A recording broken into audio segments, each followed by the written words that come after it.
Hey everybody, listen up. I got mega huge news. Meat Eater Live is heading back out on the road. That's right. Join me and the crew. Clay Newcomb, Cal, Yanni, Spencer's going to be there. Phil the Engineer's going to be there. Meat Eater Live headed back out. Now, when you get every ticket, okay? Every ticket you buy, you get a signed copy of our new Meat Eater Outdoor Cookbook. This tour is celebrating the release of the book. Buy a ticket, get a signed copy, Meat Eater Outdoor Cookbook, wild game recipes for the grill, smoker, camp stove, and campfire, which I'll point out is a $38 value. Here's where we're going to go. April 23rd, the Mesa Art Center in Mesa, Arizona. April 24, the Balboa Theater in San Diego. April 25, the Grove in Anaheim, California. April 27, the Crest Theater in Sacramento. April 29, the Union in Salt Lake City. April 30, the Egyptian in Boise. May 1, the Wilma Theater in Missoula. May 2, the Bing Crosby Theater in Spokane, Washington. May 4, Revolution Hall in Portland, Oregon. And May 5, the last day of the tour, Pantages Theater in Tacoma, Washington. For tickets and more information, visit the events page at themeateater.com. Hope to see you at the show. Hey, this is Tyler Jones, and you're listening to the Element Podcast.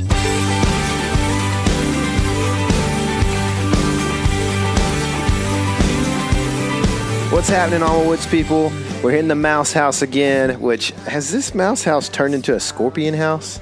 Maybe. Found my third dead one last night. Really? Uh-huh. Third, huh? Well, I found 2 dead ones and 1 live one, which... Yeah.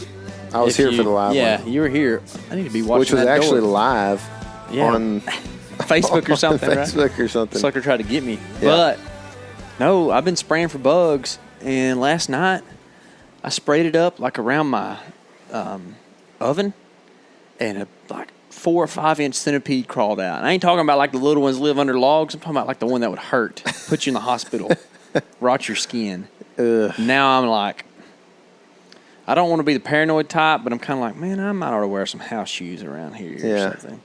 And we had a toad in my house today. I'm not sure if it was a toad or a frog. It looked like a toad, but then it would jump like a frog. And it kind of, when it jumped, it had some sprawled out froggy looking legs, you know? Yeah. But it was like, you know how my insulation's kind of light color, bluish, whatever? Mm-hmm. He was camouflaged to it. Oh. So like when he would jump, he would have like yellow Did you take a picture of it? dots and stuff. Nah. Just let him go. I was tired. I was early in the morning. That's funny. Yeah, so been hunting bugs and toads, but that's about it right now. I mean, Yeah. we got a lot of hunting going on right now. We're close. I just turned in my application for Texas Big Game Hunts. Me too. So excited about that. I applied for a lot of stuff, but I did my best to not, because I think you don't get double points when you double apply. Like say you apply for whitetail archery, you don't get 2 points if you apply for 2 units. No. So very few things did I double apply for, and it was things that like, if I draw the hunt, it'd be killer. Yeah. You know, so that's the only reason I did that. That's pretty much how I was like overall. Like I don't know. There's some hunts on there that probably are kind of mediocre, you know, and I feel like I want to go on a good hunt if I'm going to sit there and wait for years to draw that. one. And here's the deal, man. I'm not going to sacrifice, a couple good days in the November 20s. Right. To go to a place I don't know. Yeah. When I could be doing that on a place that I've scouted, closer to home or whatever. So. I thought the same thing, man. And I mean, also you look at like Texas is large, and like some of these places are 10 hours or whatever from home here, and I'm like looking at like there's a lot of states I could hit within 10 hours of here. There's I know. a lot of big bucks between 10 hours. Some of that here. stuff down the Rio Grande Valley, I'm sure it'd be awesome. Yeah. No way am I going down there to hunt. No way. Yeah. So, I really would ask if you're listening not to put in for alligator ever, because that's one thing I wanted to go do, and I don't need you putting in and ruining my odds, you know. So. And I think it's already over, but if you applied for pronghorn this year, you shouldn't have, because I'm going to draw it. So it's fine. Yeah, you lost $3 there. So I that's one I put in for too. I mean, who knows if we'll ever draw that. I don't know what the thing is, Texas is like, it wants to do this Western style application process and whole point system and everything, but like, I feel like the people running it have more of a Eastern style of thinking. Yeah. And it's not very, like, they don't provide very good odds and things like that. It is strange, and this isn't even what we were going to talk about, so, but it's what we're talking about. But it's strange how, like, in Texas, it's broken down into, like, individual WMAs and stuff. Mm-hmm. And everywhere else, pretty much in the lower 48, it's broken down into units. Right. You know? So, like, say if you draw Southern Iowa, you can visit every WMA in your deer unit, you know? Or you draw Colorado, you can go to every national forest in your unit, you know? Like, it's really strange how it's done that way. It is, man. And I feel like also some of the hunts are, like, guided by, well, not guided, but like, hey, we're going to take you to a stand and put you here. And I'm like, I don't know about that. Some of the hunts have ridiculous regulations in general. Yeah. Like, only weapons of .270 or larger caliber. And it's like, okay, first of all, I like to bow hunt, all right? And if it's within 40 yards, I'm just as lethal as a .270. Yeah. It's just the way it is. Well, here's another thing is like, they allow 22-250s across the state, but then all of a sudden you draw a hunt and they're not going to let you shoot a 22-250. Oh, yeah, exactly. I don't know. I don't have any idea why they do this stuff. I don't either.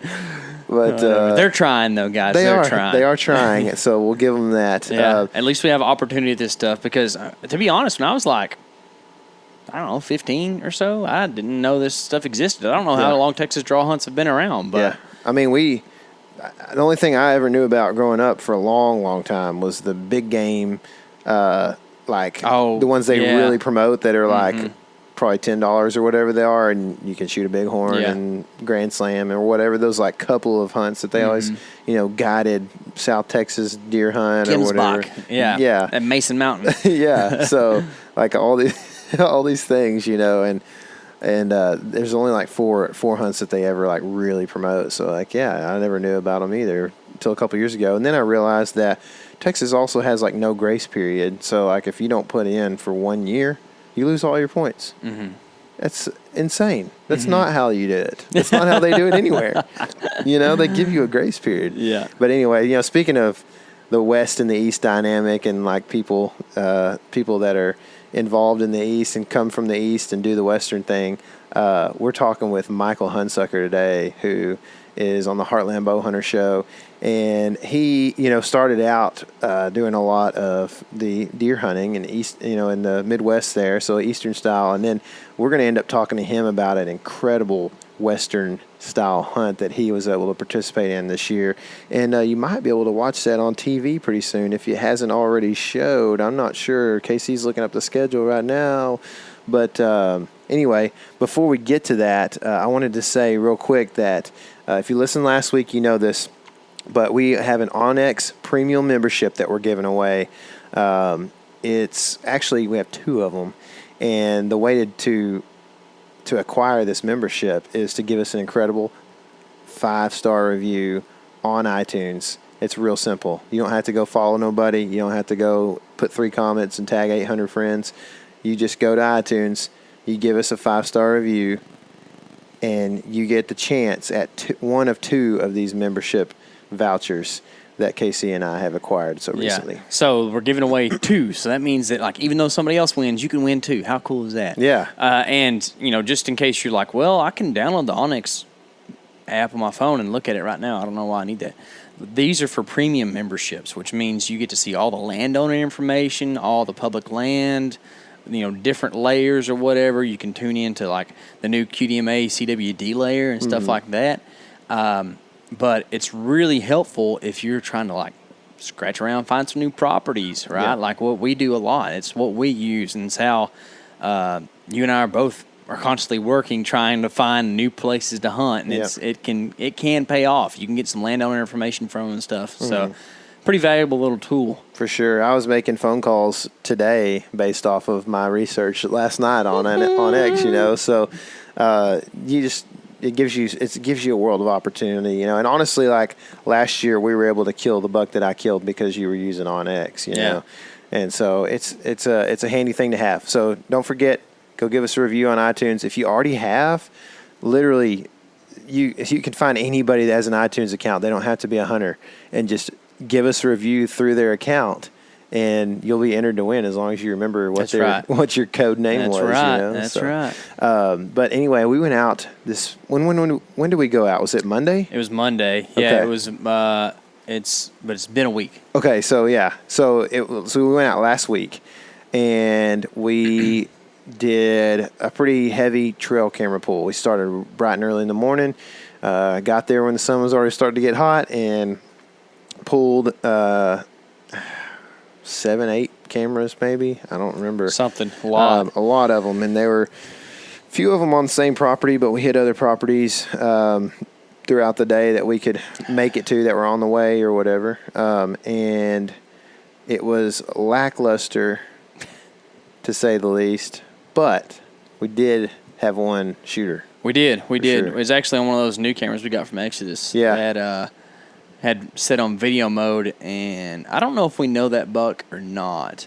Yeah, it's hard to tell. It's hard to tell. He's got a big body, and he's mostly developed up top. Like this time of year, you can pretty much tell what you're going to get out of a buck. Mm-hmm. They might put on a little bit extra inches here and there, but he's definitely a shooter. He's a mature buck. He's going to be 4.5 plus. I think he's probably more on the upper end of that, like the 5s or 6s. Mm-hmm.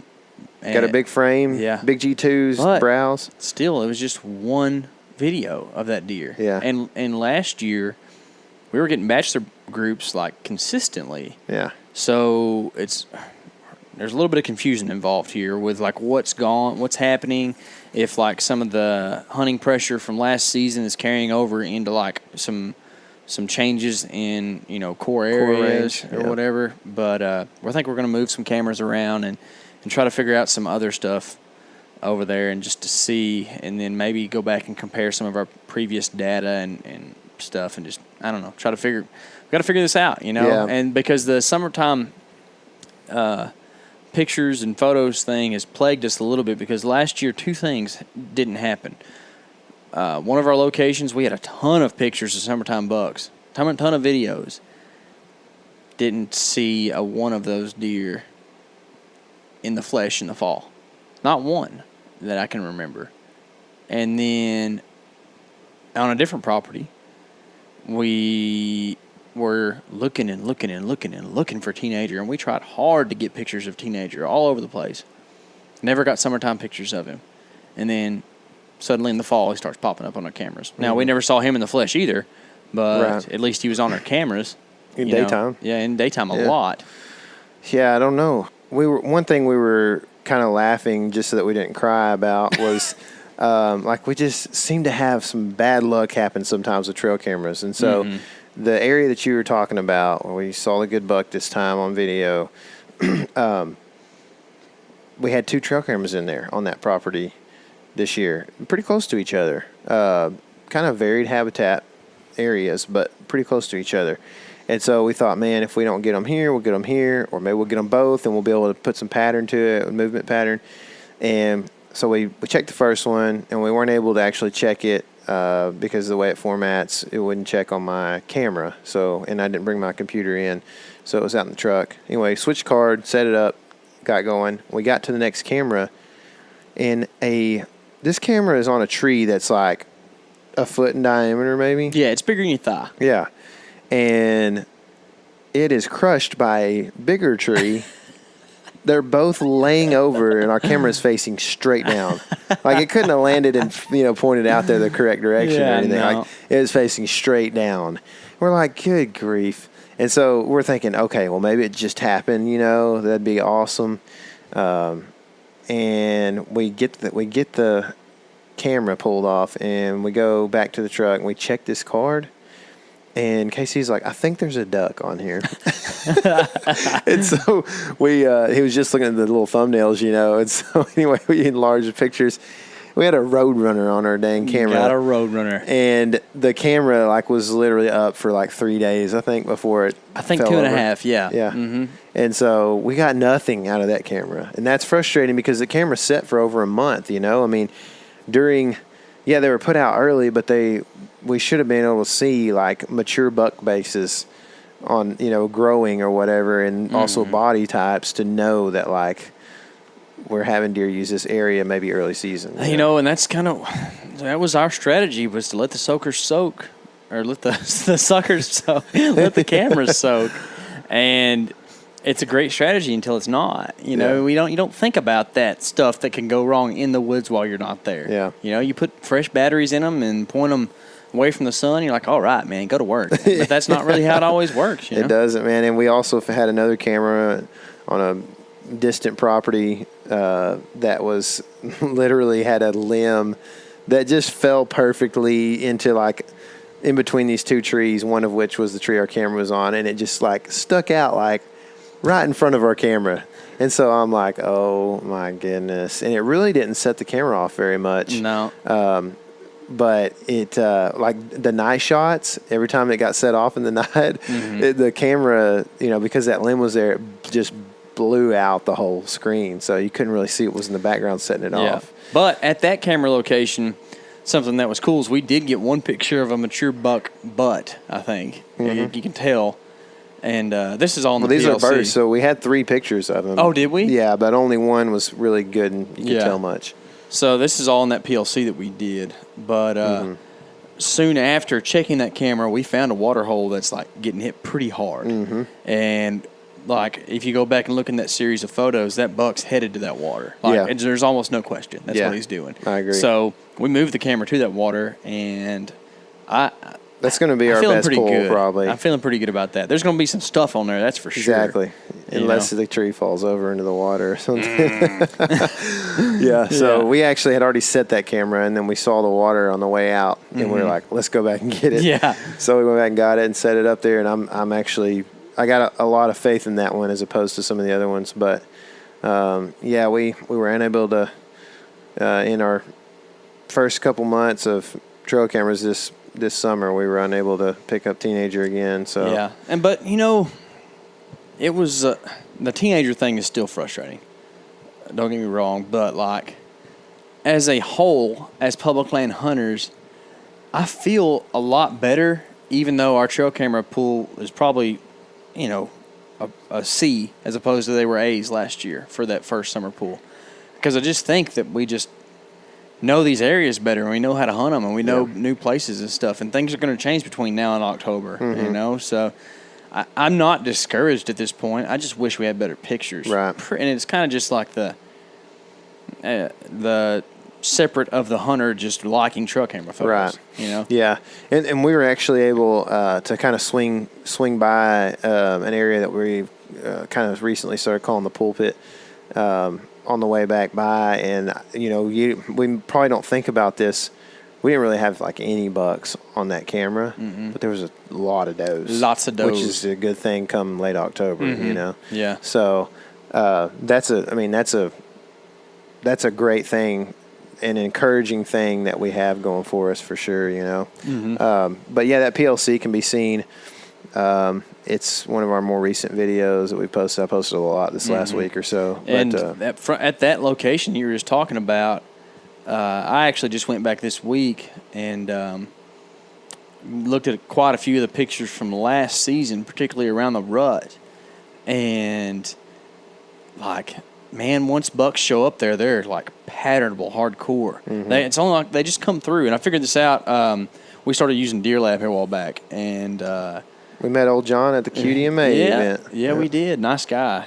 So, you know, go check out Deer Lab, and you'll be supporting good people. That's always kind of a valuable thing to me. Right.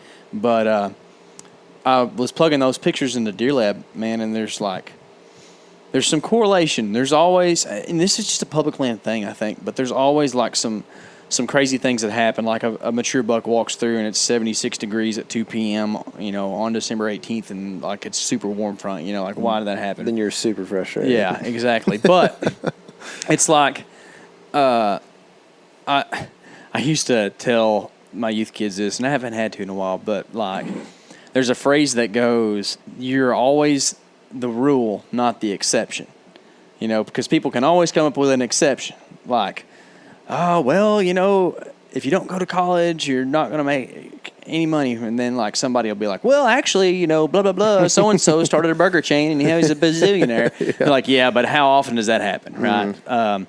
But that's just the example to say that if you can pick out like the patterns that happen most of the time and key on those, you're having a much better chance of killing a bucket than you're like going in there like, oh, you know what, it's late December and hot, I'm going to go in there and try to find that one that's not doing the normal thing. Yeah. It doesn't make any sense, right? Yeah. And that's what I kind of saw on Deer Lab was that, if you are in that area at least between November 25th and December 15th or so, and it's a cool morning in particular with the pressure around 30.2. They were coming through in some pretty high pressures. Yeah. I do remember that. It was the average deer movement pressure was 30.24. Yeah. So cold, clear mornings with high pressure. Yeah. It's time to be there. Oh yeah, which is exciting because you can put. I mean, that's a pattern that you can grasp onto that and know. And when you go into something feeling confident like that, I mean, lots of data to support that too, you know. And so that's like I'm really excited about that particular area and that location in particular. Yeah, but what's weird is that's like a rut stand only almost. Yeah. Over there, pre-rut, post-rut. There's not hardly anything. Yeah. We hunted really close over there in late October. I looked at footage of it the other day. We hunted pretty close over there. Yeah, we did a little afternoon hang there. We kind of got in there a little too late. Yeah. And that was actually when you dropped my camera out. That's it. By the way, if you're interested in buying a lens. Yeah, it's dinged up. When I say that, it still shoots really great photos for sure. But I shoot the majority of my photos with it. But yeah, it's definitely got some like bruises on it, So, but anyway, yeah, I don't mind wearing the dual Deer Lab shirts and the PLC. We weren't trying to be Twinkies. We just happened to. They're just really comfortable and cool. And we had just got them like the day before at the QDMA convention. So yeah, we're all hyped up on QDMA. Yeah. So anyway, well, since we don't really have any more bucks to talk about, maybe we should let Mike do some talking about his bucks. Let's do it. All right. So on the phone, I've got Michael Hunsucker from Heartland Bowhunter. What's been going on, dude? Hey, thanks for having me, guys. Yeah, dude. Trying to beat the summer heat, ready for fall to roll around. Man, you're not lying. KC's been like on a ladder, probably like 30 foot closer to the sun today, painting the house. So we understand that for sure. Yeah. Oh man, it's tough to get motivated to go outside to do anything when it's this hot. Yeah, no kidding, man. I noticed you guys seem to do, or at least on video, you guys are doing a lot of your work this time of year, probably in like the very evening hours, probably. Yeah. We try to. Yeah, we try to do it when it's the first thing in the morning, last thing in the evening, typically. So. Yeah. But there's so much to be done that sometimes you just got to work in the midday heat. I know, dude. It's brutal. It's brutal, and you guys do a great job, man, with what you do. I'm a big fan of Heartland Bowhunter, and I've followed you guys pretty much since season 1, and really appreciate the work you guys do. As a wedding videographer, I get into that side of things as well, the production side of things. So, but I was, sitting here a few weeks ago and had one of these like rare occasions where I have time to relax, and I was able to watch a few hunting vids. And so I popped in HB Season 3 DVD that I've had forever, and it kind of reminded me of something I recognized a long time ago, and that is that you are a cold killer, man. And so, I can't even remember you making a marginal shot, really. And I'm sure, like, you probably would laugh at that because that might have happened somewhere. But first, like, do you do most of your work on your bow or your arrow setups on your own, or are you getting help with that kind of thing? Yeah, well, first of all, I've made marginal shots. I think any bow hunter has, Yeah. But a lot of times, there's only so much you can do, and at the end of the day, you're shooting at a live animal. So, I've been fortunate to make some good ones over the years. So, I've actually, the past 5 or 6 years, I kind of do most of the setup for all of our guys' bows, and I have a bow press in the bow shop, and so I tune them and get them all dialed up and working, and so it's something that I kind of enjoy. I'm not huge on the tech side of things, but but I am a perfectionist, so I want it to be tuned and shooting the best it can, and I don't really dive into the details too terribly much. You know, just basically just enough to be dangerous and get the bow shooting Right. good. So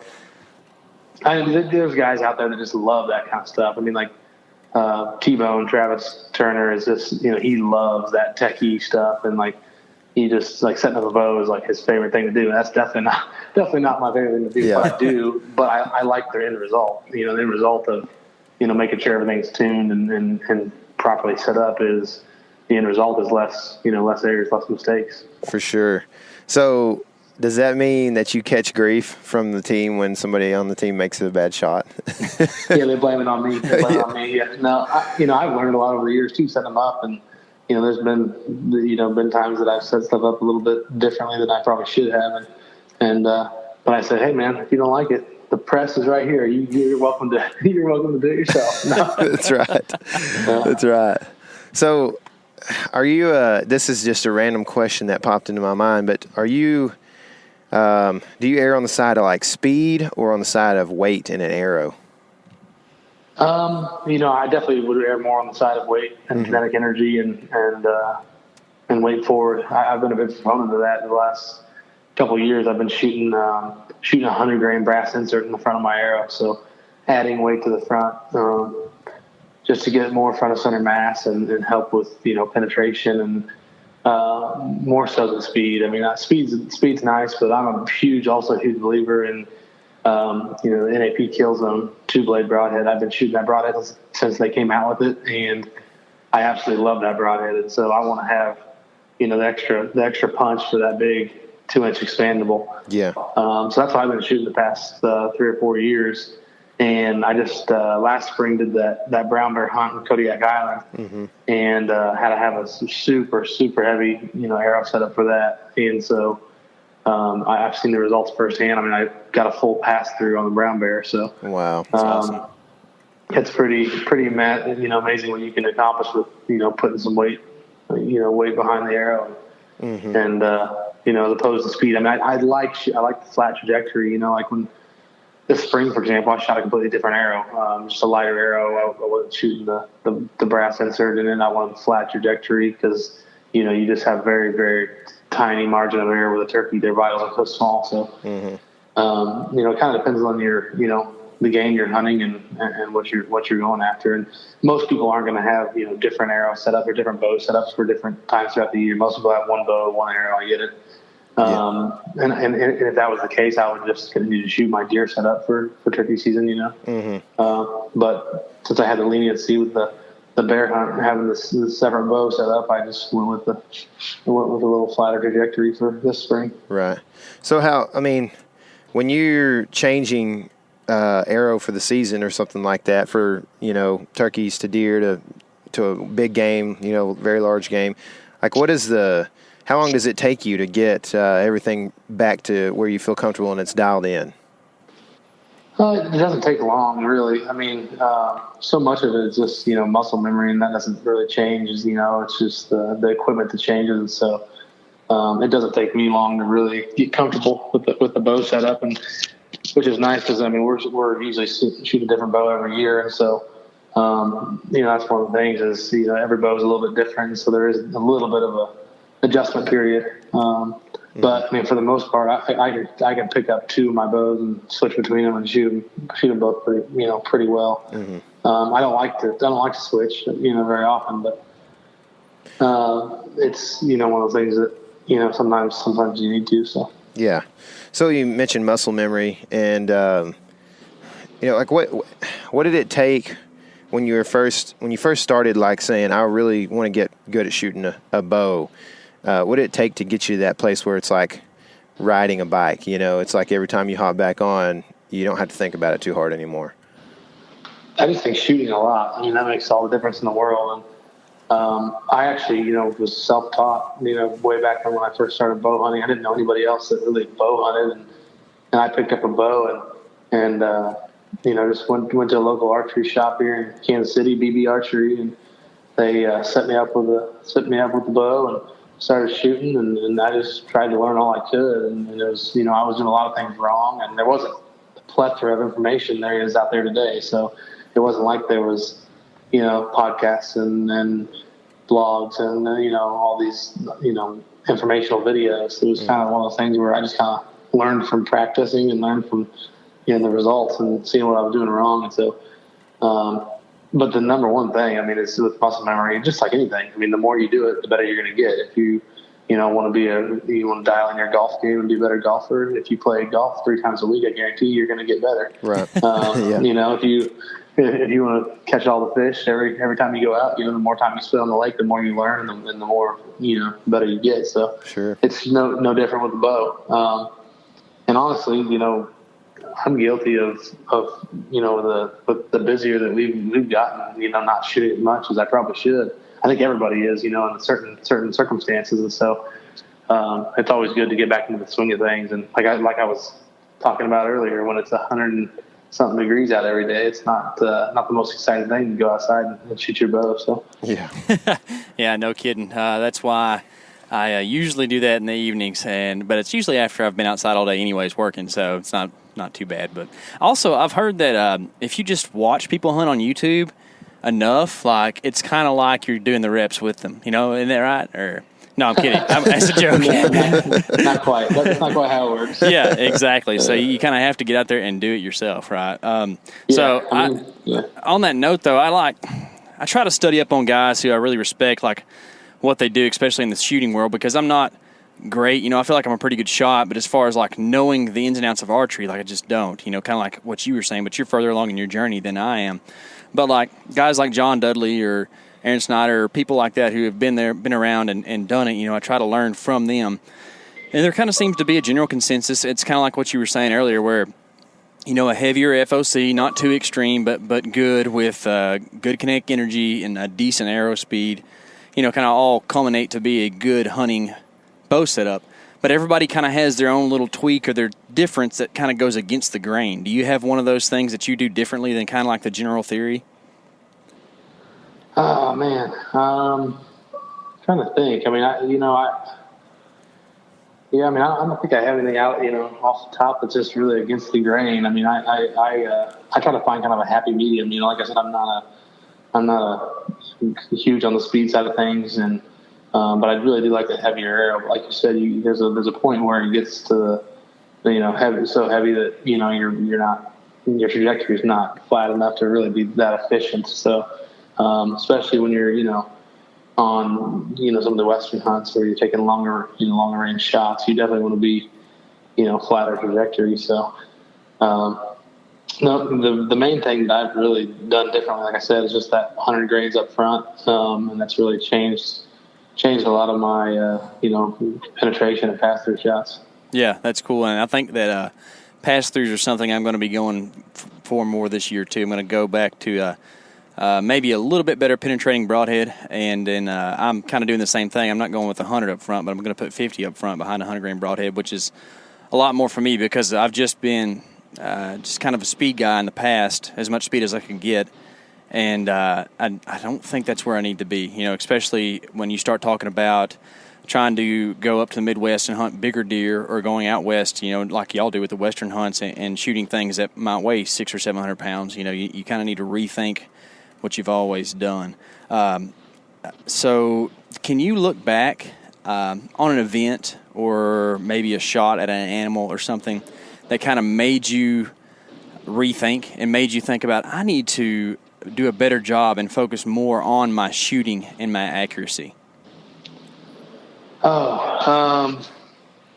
Every spring it seems like we're constantly getting humbled with turkeys, just like that's a constant reminder of, you want a challenge.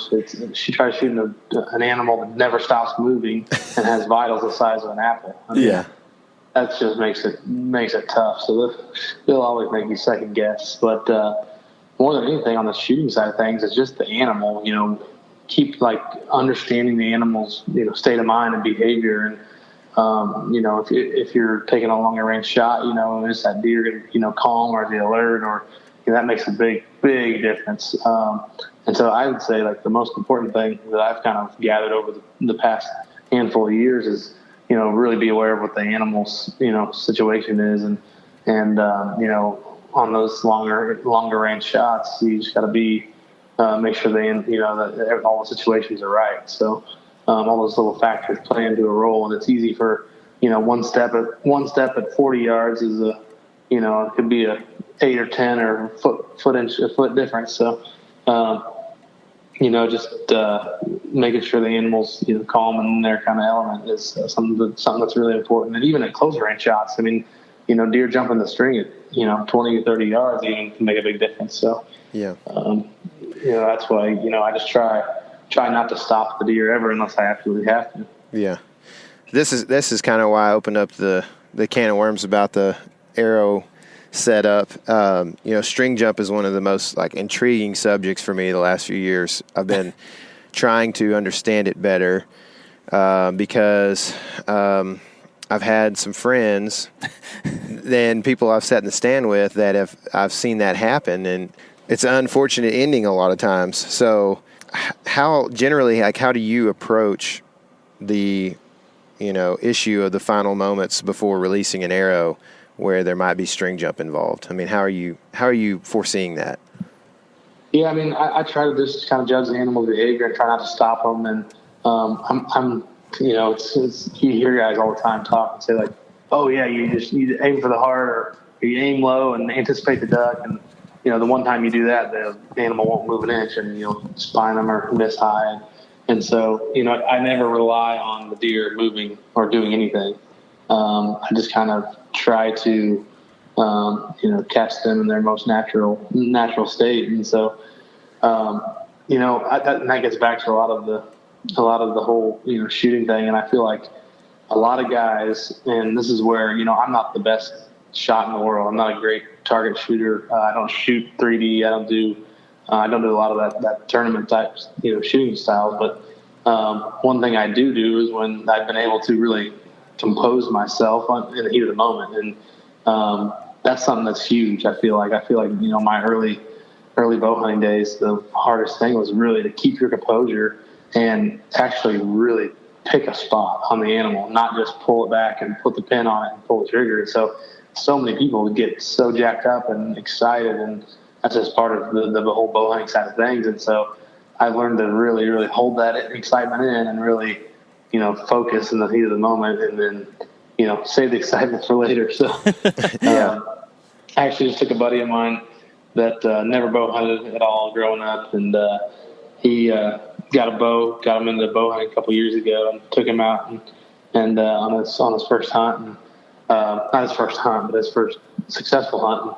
And he called me. He's like, "Yeah, I got a shot." He was hunting a couple fields down from where I was at. And he's like, "I got one. I think I made a good shot." And he's like, "Well, you know where you hit it?" He's like, not exactly, but he said it sounded good and it looked good. He's like, it's all kind of a blur. He's like, I don't know, I'm still shaking. He was just so amped up. And it's, we've all been there, and it's just like one of those things where, the more you hunt, and the more opportunities you have, the more you're able to kind of control that feeling. And there's people today still that I know that have hunted for years and been very successful hunters and shot a lot of animals, but they still have a very, very tough time with, controlling their emotions in the heat of the moment. And, it's resulted in some missed opportunities and some, marginal shots. So you just can't let it get the best of you. Yeah, sure. And I mean, I guess that's something that I can definitely commend you on. Everything I've watched you do, it seems like you're so good at maintaining your composure before, during, and after the shot, like the whole time. And you seem like a pretty even-keeled guy in general. Do you feel like that's something you are blessed with, or did you have to take steps to get there? Oh, it's definitely gotten better over the years. It's just like I said, controlling that excitement. Like I'll never forget my first attempt at shooting a doe with a bow. I couldn't even hardly draw the bow back because I was so excited. So, I was just amped up and couldn't even get the thing drawn back hardly. So, it's definitely, with experience, you get, you know what to do in certain situations, and you make a lot of mistakes that you learn from along the ways. And so, I just, I try not to focus too much on, the animal itself. I just got to try to slow your breathing, slow everything down, and take everything, minute by minute. Mm-hmm. I used to actually work for the state, and I did a lot of hog and predator control, and I felt like being the trigger man so many times helped me a lot with anxiety like that. I shot a lot of animals. I pulled the trigger a lot, and I feel like it has really improved my ability to just kind of maintain my composure until at least I release, and then usually I get pretty stoked after, or just fall apart completely. Yeah. Actually, when Tyler said he was in the stand with a friend earlier when a deer dropped, that was me he was speaking of, and it was pretty tough. But anyways, do you feel like for you having the ability to travel and go to a lot of different hunts and go on doe patrol early in the season, that sort of thing, does that help you kind of knock the rust off of that trigger finger? Oh yeah, absolutely. I mean that's 100% it. It's just repetition, and every successful hunt that we have under our belt is one more thing that we've learned. And every situation is different, circumstances are different. You just learn more and more as you go, and so repetition definitely helps in that case.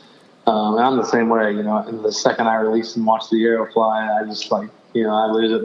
That's when the shakes start for me. So, yeah, I can only imagine on that grizz how that would have felt. I get pretty shaky on a doe, so that was just crazy. So it was a different feeling. That's why I was talking to some guys last week about it. And it's like, you had to be so nervous or it wasn't a nervous feeling when that bear was coming in. It wasn't like a scared feeling. It was almost like the whole thing was happening in slow motion, and I drowned out everything else besides me and that bear. And it was just it was a weird, eerie feeling. Nothing like I've ever felt before.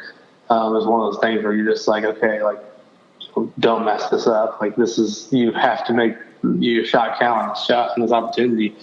And that bear, he just kept coming closer and closer and closer.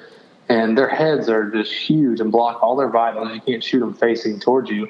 And when he got to 12 yards, he put his front paws on this little knoll right in front of us and exposed his chest. And enough to where I could take a shot. And my buddy Cole said, shoot him. And he says, shoot him again, because I was taking a few seconds, because I literally was staring down my peep sight, looking through my sight ring, and all I could see was brown fur. Mm-hmm. And so I had to take I had to unanchor and look up and make sure I was actually pointed in the somewhat right direction, because I didn't want to miss. And I hunkered back down and squeezed the trigger, and actually still did miss a couple inches to the right of where I was aiming, but it ended up being a perfect shot. Went right through his heart and actually hit off of his shoulder blade and ricocheted down and came out of his back hind quarter. So full pass through the full length of the bear. Holy cow. Yeah. How many grain arrow were you shooting at that bear? I think my arrow was 550 or a little short of 550. Yeah. Man. And 16% FOC. So, packing a pretty heavy punch. And I think I was shooting a little heavier bow than normal. It was 75 pounds. So, it was pushing it out of there. And at 12 yards, that's the full brunt, the full brunt force of it. It barely has time to even plane off out of the bows. Yeah, no kidding. My gracious. And were you shooting a fixed blade? Mm-hmm. Yeah, an NAP Hellraiser. Yeah. Yeah. Man, that's cool. I was when Cole was I don't know about using the expandable on a brown bear. It's just, we don't allow it. Yeah. And I was like, man, I've shot every animal that I've shot in the past 6 years with one of those. I was like, I've shot elk, I've shot, everything. He's like, they're just different, man. He's like, their hair they're so coarse, and their bones, their rib bones are so thick. He's like, you just don't want to, take a chance. And so I said, yeah, absolutely. I totally get it and understand. So. Yeah, sure. Is that a hunt that you dreamed of since a kid, or did it develop later in life that you wanted to go do that? I think my interest really got piqued from Cole, who I hunted with, who actually we went to high school together. So it was kind of a crazy deal. He moved up out of high school and moved up to Alaska and has been a guide ever since. And it was through that I was exposed to some of the brown bear hunts that they were doing. And I was like, man, like this is something that I have to do. It's just such Kodiak Highland is such a beautiful place anyways. And I went and did a blacktail hunt there 6 or 7 years ago. And from the time I did that, I was like, okay, I'll be back. I know I'll be back to do the brown bear hunt with the bow. I just got to do it. So it's one of those things that I didn't really get too serious about until I had been, somebody had kind of turned me on to it. But it was definitely like a bucket list hunt for me. And, I didn't think that it was going to happen so soon. It was just a quick opportunity that Cole had where somebody he had that had the hunt book had to back out. And so I was able to fill that spot kind of last minute and make it happen. So that's awesome. I think I would have to mentally prepare a lot if it was somebody that called me up and said, hey, I got an opening. You want to go on a grizzly hunt? That seems like a lot of pressure that happened real fast. Yeah, I didn't think twice, but then after I said yes, I'm like, okay, oh boy, here we go. Yeah, I can totally see. What's the best brown bear recipe that you've made so far? Well, so Cole has a buddy who's a professional chef. He cooks for a living, and actually, most people don't even eat the brown bear. Eat the brown bears because of the trichinosis that they carry. So they're known for carrying diseases. And so we did cut one of the back straps out, and he was out of town when we got back, so I didn't get to try it, but Cole sent me a Snapchat and said it was pretty good. He made some sort of stew, but you have to cook it the problem is you have to cook the meat to a certain temperature in a certain way to make sure the disease is completely taken care of. And so something that I wouldn't have trusted myself to do. I know that. I mean, I'm pretty novice when it comes to the cooking side of things, but I could throw it on the trigger and let it roll, but that's about it. Yeah, I don't blame you. That's diseases kind of trip me out a little bit, so I totally get that. So, a while ago you were talking about like your sight picture and aiming on that brown bear, and you didn't really have to worry about this at the 12 yards, but I have a scenario I want to run past you, and I just kind of – there's two ways of doing this. I want to see what your way is because you seem to just be so good at making the arrow hit where you want it to. Say you've got a deer at like 36 yards, okay, and you've got a 30-yard pin and a 40-yard pin, assuming that you're a fixed pin guy, and you kind of have to find a way to make that arrow go between pins. So do you put the animal halfway between the two pins, or do you aim high with the 30 or low with the 40, assuming where the arrow is going to go in between the two pins?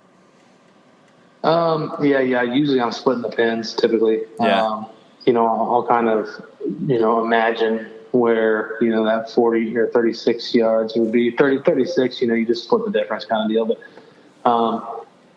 occasionally I'll do, if it's 23, I'll hold my 20 just an inch low or whatever, or an inch high, sorry. And, I'll hold high or hold low if it's real close. But if it's in the middle, I usually try to just kind of split the difference. Mm-hmm.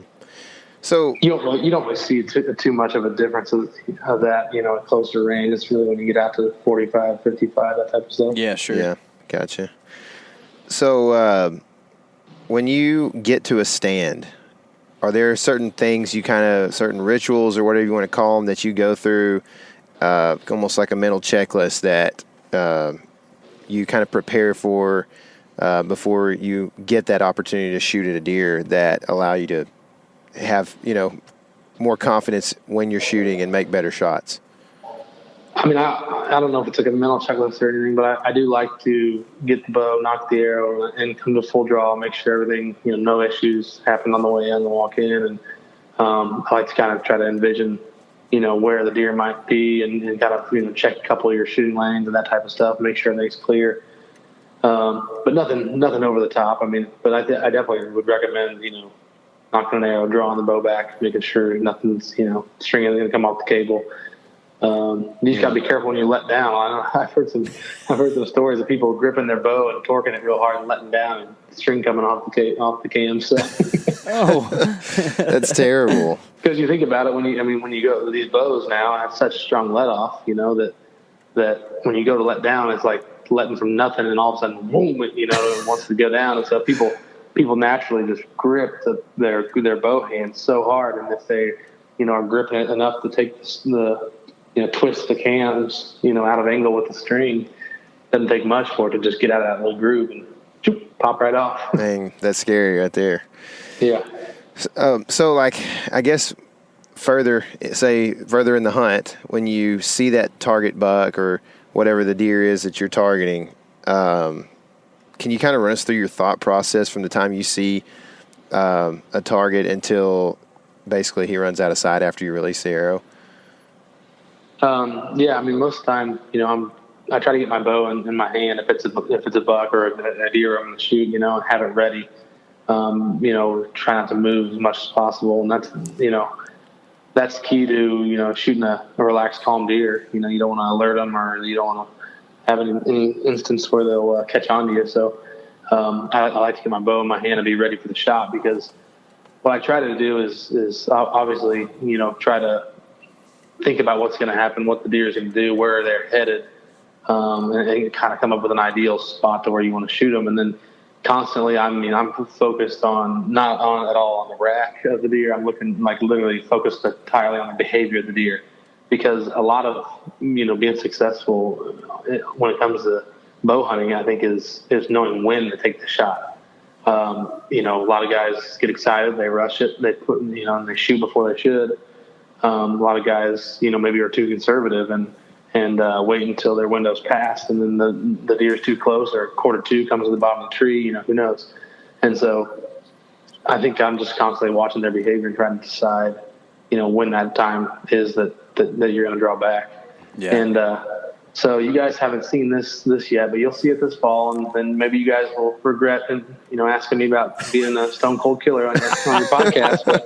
But we had a buck this year in Iowa, and the buck we were after, it was just a weird deal. We were the deer were using this food plot in the morning, which we don't usually hunt food plots in the morning, but they were coming in after light, so legal light. So it was not like we're going to be blowing them out in the dark. So we hunted the spot, and the wind was supposed to be something like northeast wind, northeast wind, and the wind was just swirly, like many times when it's an east wind, it's just kind of swirls, and we hadn't seen much at all. And then all of a sudden, here comes our target buck, and the wind basically was blowing straight south, and he's coming straight from our north, and wind blowing right to him, and he's getting ready to cut our path, our wind path. Well, I don't know if it's swirled around him or what, but he walks right through it and doesn't look like he's spooked or nervous at all. And so I'm like, okay, well, he's past our wind now. I know that for sure. So I'm like, I'm going to grunt at him. And I think this is our only option. I mean, you hate to grunt at a deer that's anywhere close to marginally downwind, but I let him get, a ways past our wind, and then I hit him with the grunt. And he pops up and alert and looks, and he circles actually kind of away from the downwind side. It's coming closer and closer, and it's this big Iowa drop time buck, just a stud. And he's coming down basically towards our tree line that we're in. And I lost sight of him. I don't know. I'm just going to start raking this tree, acting like a buck making a scrape. And so I grab my rattling and start raking the tree. All of a sudden, boom, here he comes right in our fence line, coming right to us. And he's staring, looking. And this is the hardest thing about calling to a deer that, when it's calm and the winds are swirling. But he's he's looking for that source. And he's, coming through this food plot, and I'm just trying to find a chance to draw him. The second he is walking or somewhat calm, I'm gonna draw him. He takes in a step, one step, two steps, looking, another step, looking, and just never really had much of a chance. And so when he went to take a few more steps, I finally, because he was in bow range at this point, he was 45 yards, and he was out from behind all the trees in the wide open. So he would take a couple steps. I just drew my bow as slowly as I could possible, and got to full draw. And he took a couple more steps and was just looking in the direction of down past us where I was raking.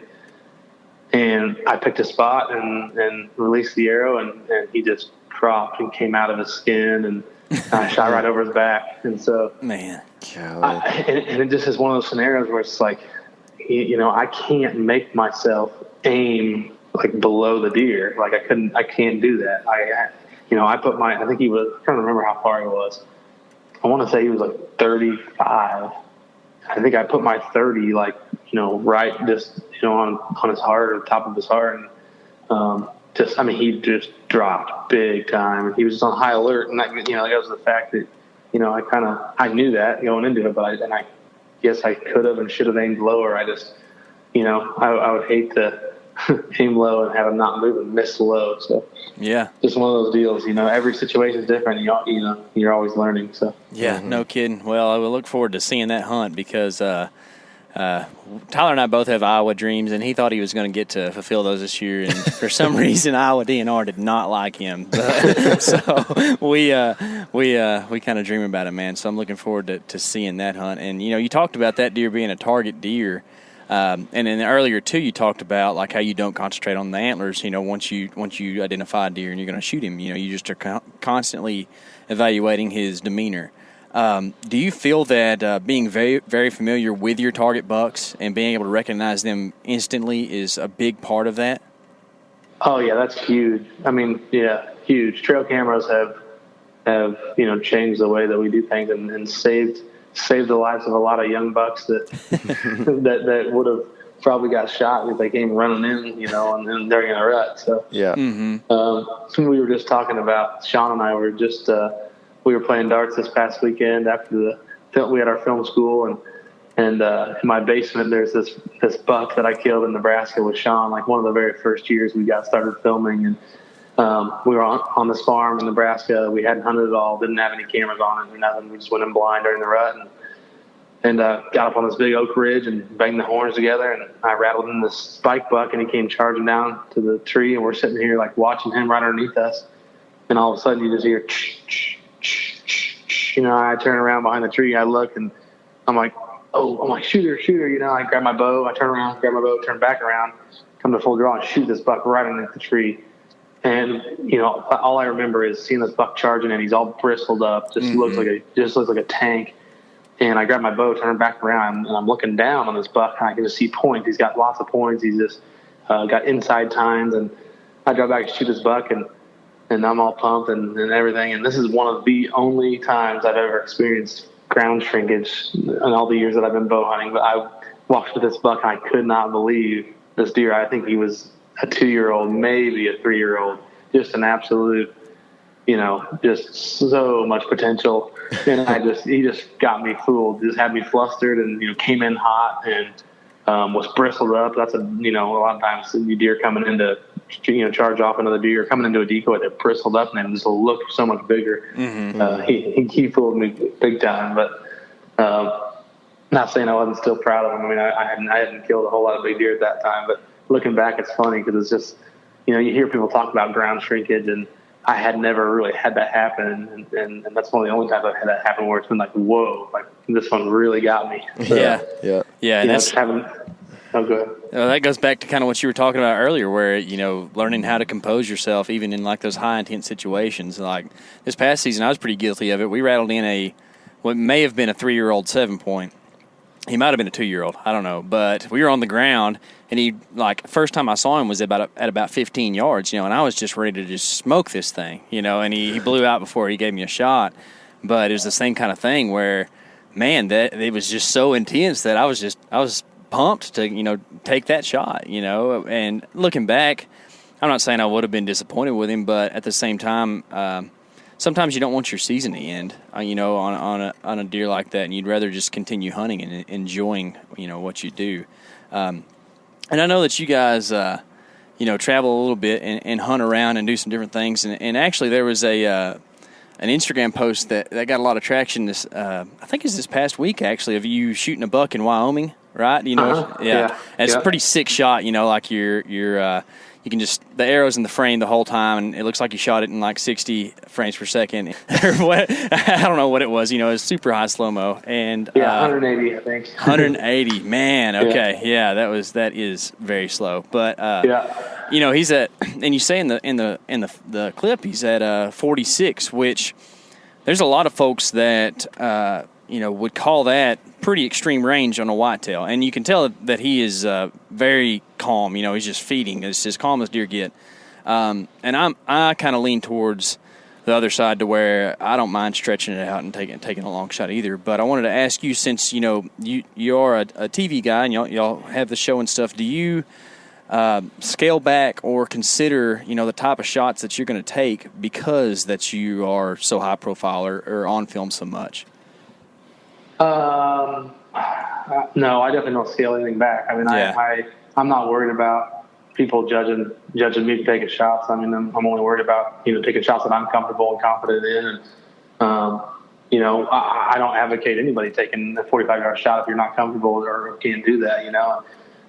It's one of those things to where it's total personal preference, and it depends on every person. And I literally that trip specifically had shot my bow so much and was shooting just lights out, and was really feeling really confident and knowing that I may have a longer shot because, out west in those areas, it's not like hunting in the Midwest in the timber.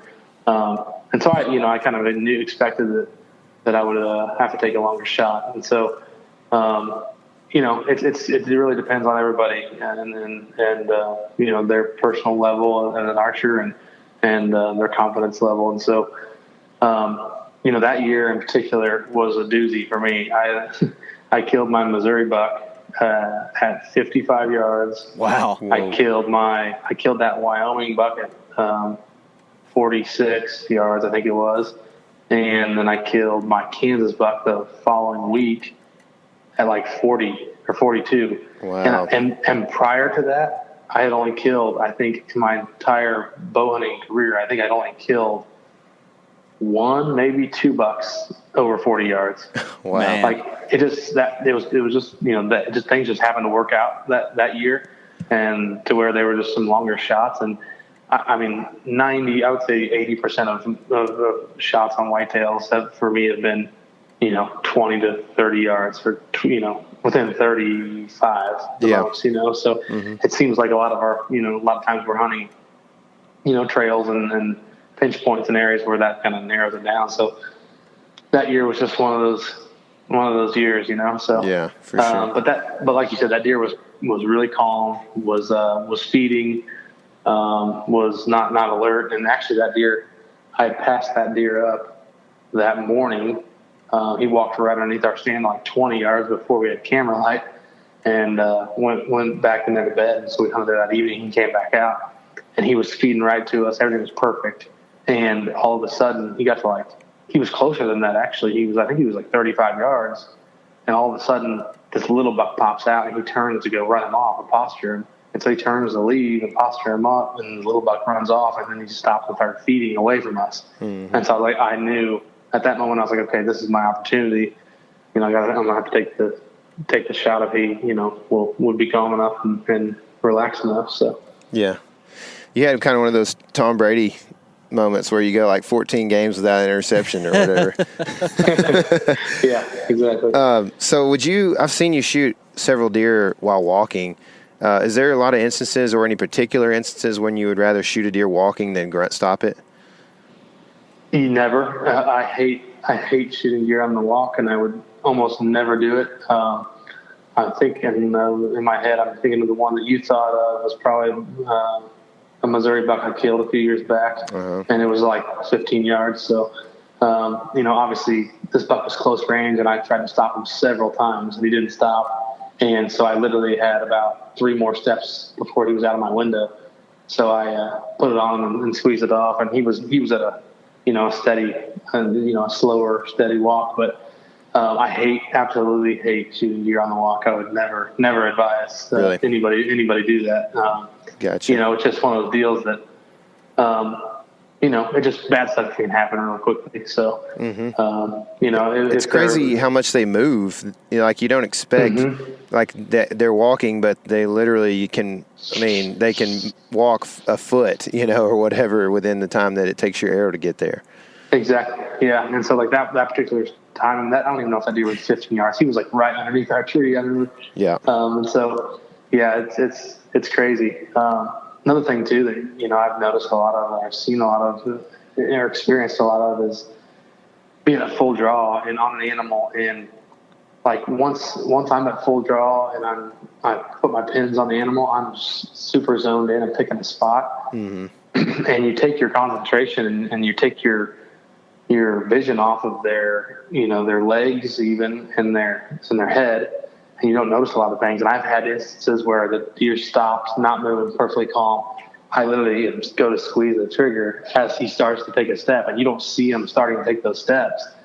And that happened to me one time in Missouri. And man, I hit the deer. It was at 40, I think it was 41 or 42 yards, something like that. And he, was in the middle of a step as I was releasing, and just that little bit of a step, I hit him back quite a bit. Mm-hmm. And luckily, had the right angle to where I was able to recover him. But it's crazy. A lot of times you get zoned in and you don't see the deer start to move. So yeah, that'll come to bite you too.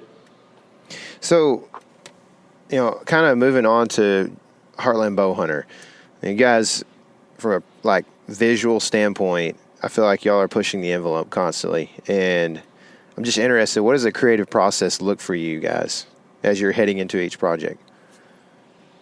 I mean, I think our number one goal is to kind of basically tell the stories as best we can and really, portray our lifestyle as bow hunters to, the general public. And, it's our goal to be able to show an episode of our show to somebody who doesn't hunt, and they may not understand hunting or appreciate hunting, but they'll get it and they'll see why we are so passionate about what we do.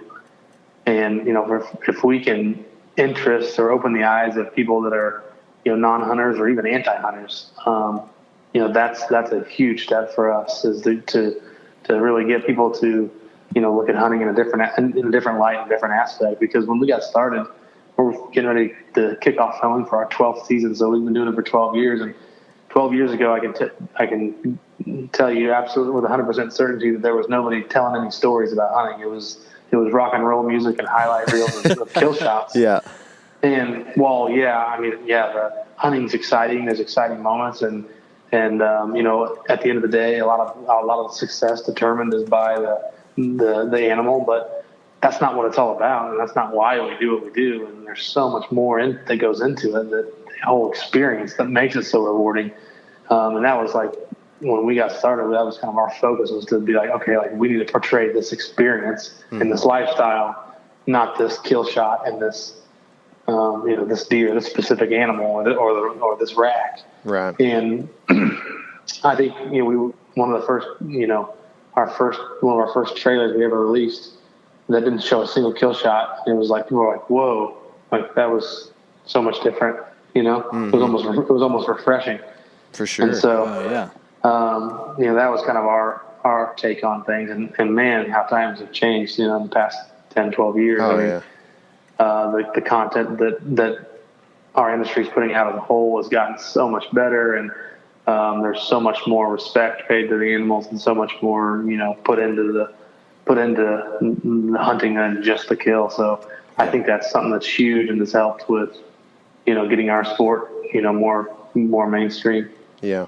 And kudos to you guys, because I think that a lot of that stems from what you guys started. I mean, I think y'all are a huge influence in visual media these days within the hunting community, and so I can appreciate that for sure. Well, thank you. Yeah. We strive to be. Thank you. Sure, y'all are leaders. Most of the creatives that I've met, they just want to create. They hate mixing business with their art, and personally, I know that there has to be some kind of business management to have to make money, so that you have sufficient time to make your art as good as it could be. So are you guys, are you a business mind, or do you have certain individuals that handle different aspects so that some can focus certain energies towards creativity, or how do you guys manage all that? Yeah, no, absolutely. There's a huge business side of it, and that's what Sean and I both actually went to school for. So we both studied business management, entrepreneurship, in college as we were, getting started with HB. And so we kind of learned it as we were experiencing it. And in our industry, the way it works is, we're kind of forced. You're kind of forced into the business aspect of the side of things. I mean, in order to pay our bills and purchase the airtime and do all that, we have to generate sponsorship dollars and revenue. And so, there's definitely a huge business aspect of it. And, I always laugh when people are like, man, like you hunt for a living, you have a dream job. That's so awesome. And I'm not disputing that I have a dream job. But I will every day dispute that I hunt for a living, because it's so much more to it than that. But I wouldn't change it for the world. I mean, we love what we do, and it's a blast. Yeah. So what are the difficult things that you deal with that maybe like the general person wouldn't see? The most difficult thing was getting started was us not compromising our style and our approach to fit within the mold of advertisers of the outdoor industry. 12 years ago, it was, we want you to use this product and talk about it and tell everybody how it's the best and why you use it. And we weren't going to do that. I mean, the opportunity we saw, for our show and our concept was not including, I couldn't have killed this buck without my Bowtech bow. Right. I mean, I was never, you couldn't pay me enough to say that. So, we believe in Bowtech bows, and we use Bowtech bows, and people know that we use them, but we're not going to shove product down people's throat. And so it was tough to get companies to understand that and to adapt to that. And it cost us a lot of relationships and partnerships in the beginning, I'm sure. But as we grew and as people saw that it was working, that people appreciated the soft sell, people, they looked at our show and felt that it was more genuine, more real. That marketing was still effective. It was just a different way of marketing. It's more of a lifestyle marketing technique as opposed to an impression style technique. So, right. We've over the years have been very fortunate to, retain a lot of the companies that we've been working with since the very beginning. And so, I think that says a lot for the approach and how we do things. And, we're fortunate too, because we get to work with people that we believe in. And that's the one thing too, that we were always stern on, is not compromising our beliefs or using something that we don't really believe in just to, pay a bill or just to collect a check. It's something that, our integrity is more important than that.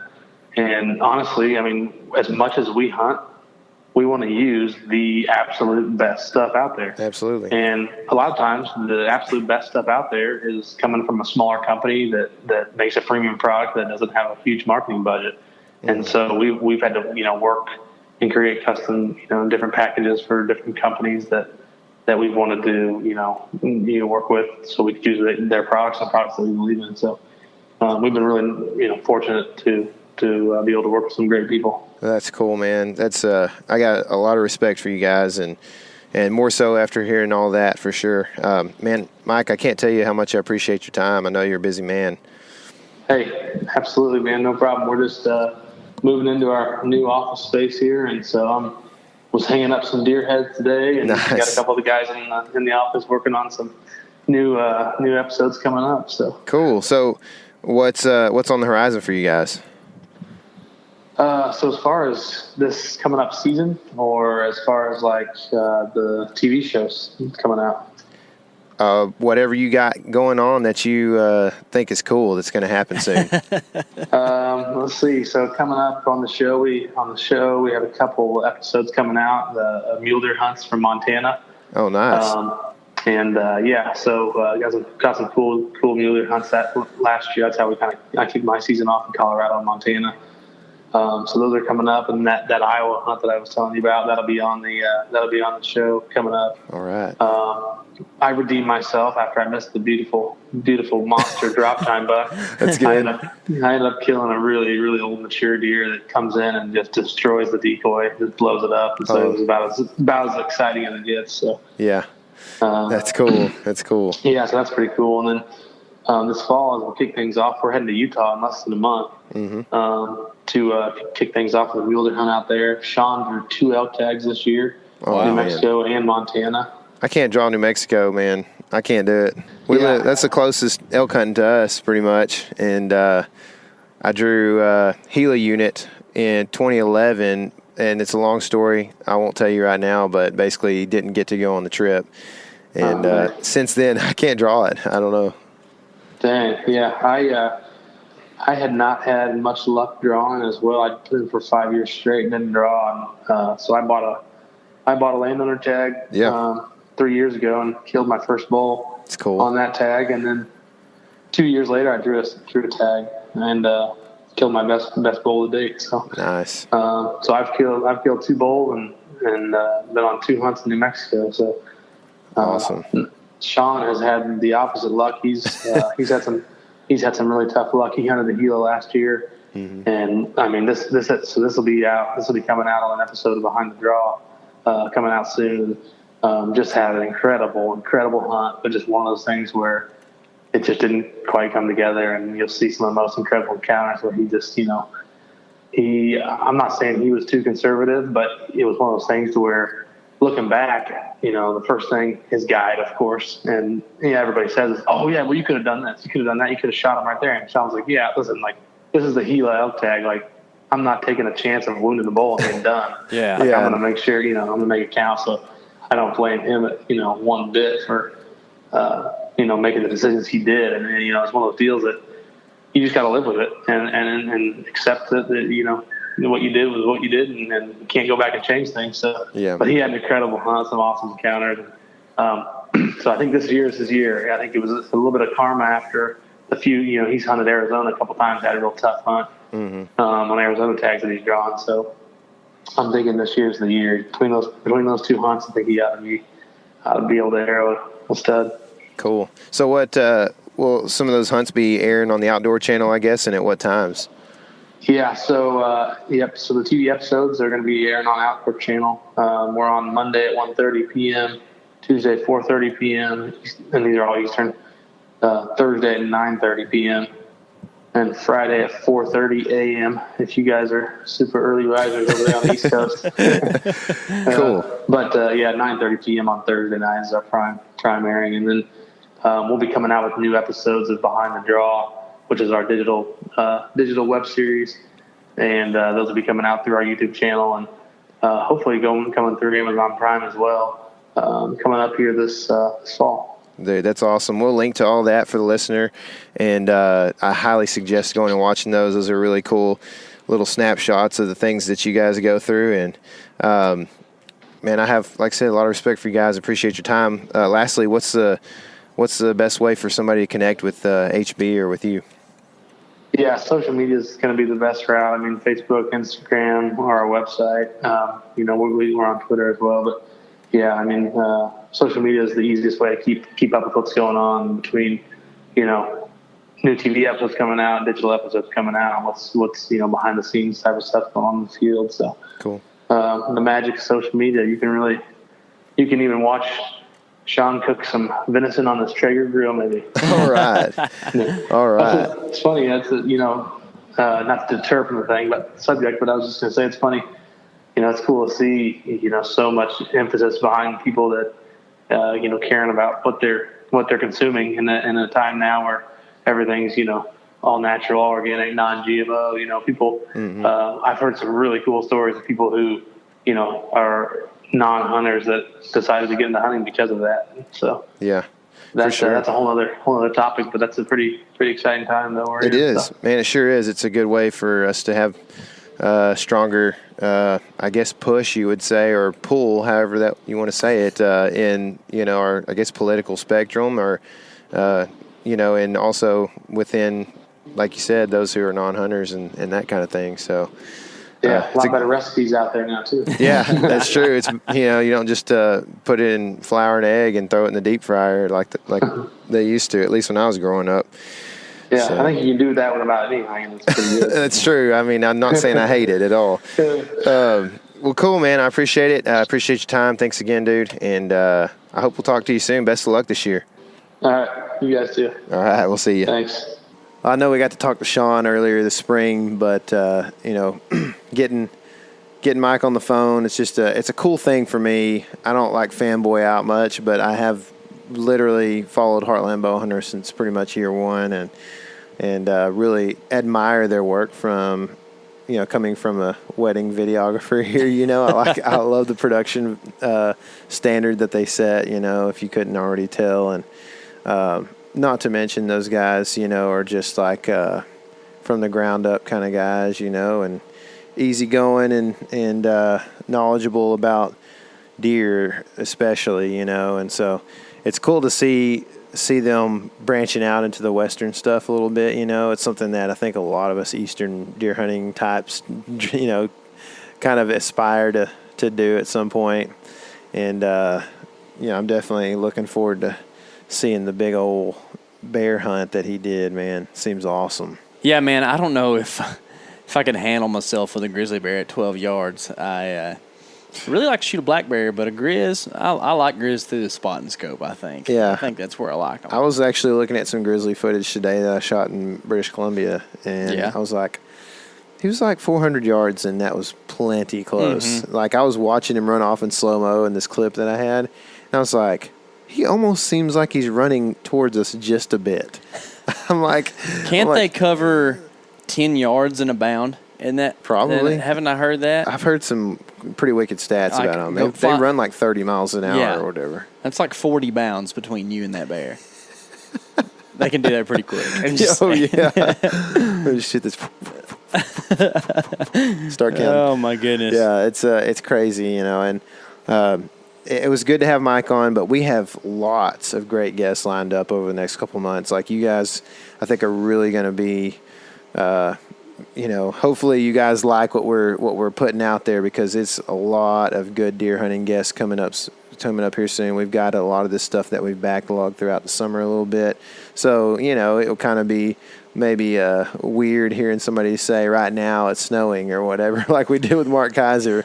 But still, like, the information that can be gained, I feel like, is pretty tremendous. And people have some really good stories, man. These are guys that have been doing it for a long time, and girls. And it's going to be an exciting lead up to season here. And you know, really, this is the final push of your preseason scouting. I feel like, you know, we're hitting August here.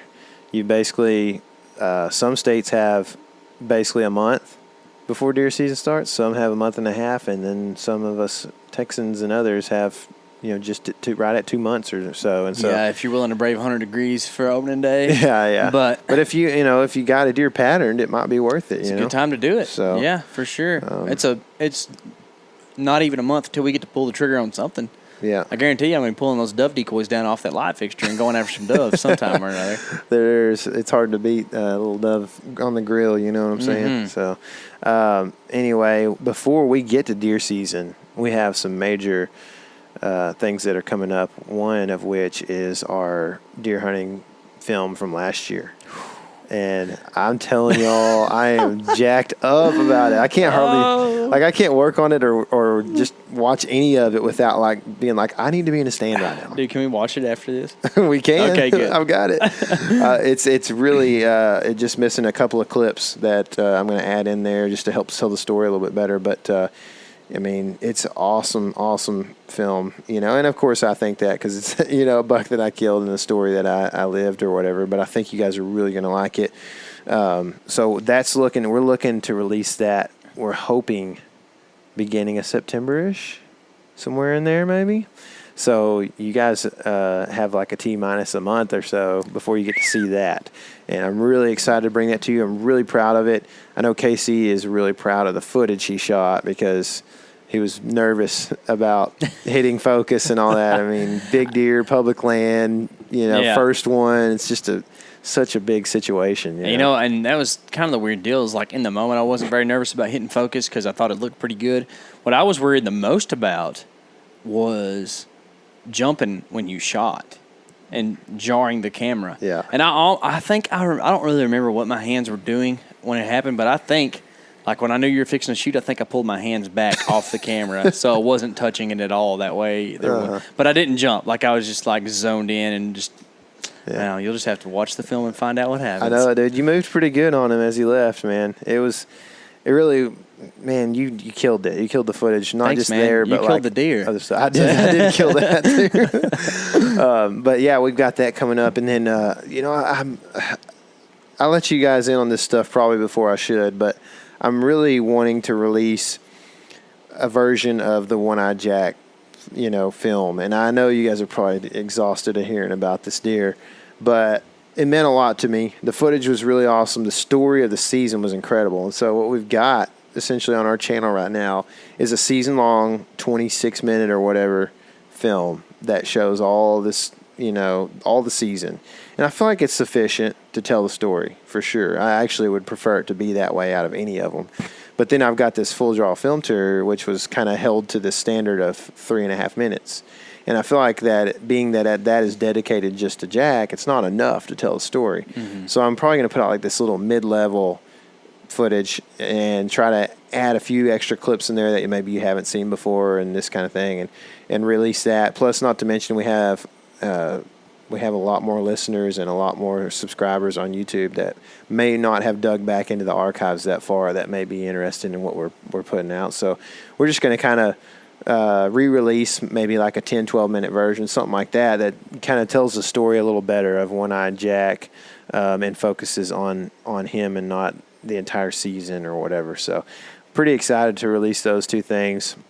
Between now and deer season, KC has an elk hunt, I believe, right? Probably.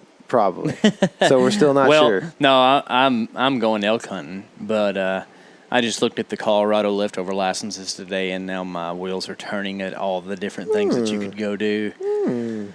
But bighorn sheep? No, they don't have any of those leftovers. No. I did have a friend draw a bighorn sheep tag on his first year putting in this year. I didn't know that detail. First year putting in. There's always a chance, people. I know it. It's crazy. Just like Lloyd said. Wasn't that Lloyd? Dumb and Dumber? Yeah. So you're saying there's a chance. There's a chance. Yep, that's right, man. That's right. So, anyway, the other night I did a deer drive and found a toad, like big deer, and I took a picture of it. It's on Instagram. Go check it out if you're interested. But for East Texas buck where we live, this dude was a stud. Got like triple G2 split looking things on both sides, and that's crazy. Big brow tines and everything. It's one of those deer where it's like, well, how do you even score that thing? Kind of gonna have that kind of thing going on. He was cool, man. I did a deer drive too, and saw a deer that would probably score like 14. He 14, was a spike, like 5-inch spikes. That's pretty good. So I didn't have quite the same drive. Yeah, well, I didn't expect to have that drive, and I actually almost missed that deer.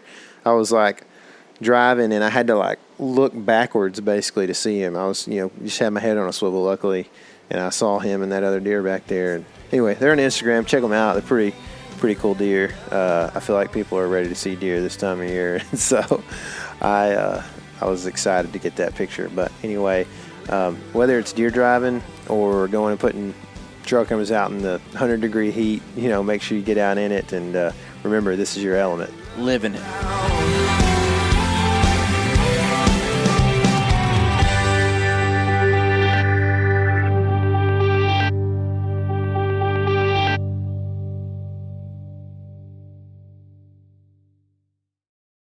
Hey everybody, listen up. I got mega huge news. Meat Eater Live is heading back out on the road. That's right. Join me and the crew. Clay Newcomb, Cal, Yanni, Spencer's going to be there. Phil the engineer's going to be there. Meat Eater Live headed back out. Now, when you get every ticket, okay? Every ticket you buy, you get a signed copy of our new Meat Eater Outdoor Cookbook. This tour is celebrating the release of the book. Buy a ticket, get a signed copy, Meat Eater Outdoor Cookbook, wild game recipes for the grill, smoker, camp stove, and campfire, which I'll point out is a $38 value. Here's where we're going to go. April 23rd, the Mesa Art Center in Mesa, Arizona. April 24, the Balboa Theater in San Diego. April 25, the Grove in Anaheim, California. April 27, the Crest Theater in Sacramento. April 29, the Union in Salt Lake City. April 30, the Egyptian in Boise. May 1, the Wilma Theater in Missoula. May 2, the Bing Crosby Theater in Spokane, Washington. May 4, Revolution Hall in Portland, Oregon. And May 5, the last day of the tour, Pantages Theater in Tacoma, Washington. For tickets and more information, visit the events page at themeateater.com. Hope to see you at the show.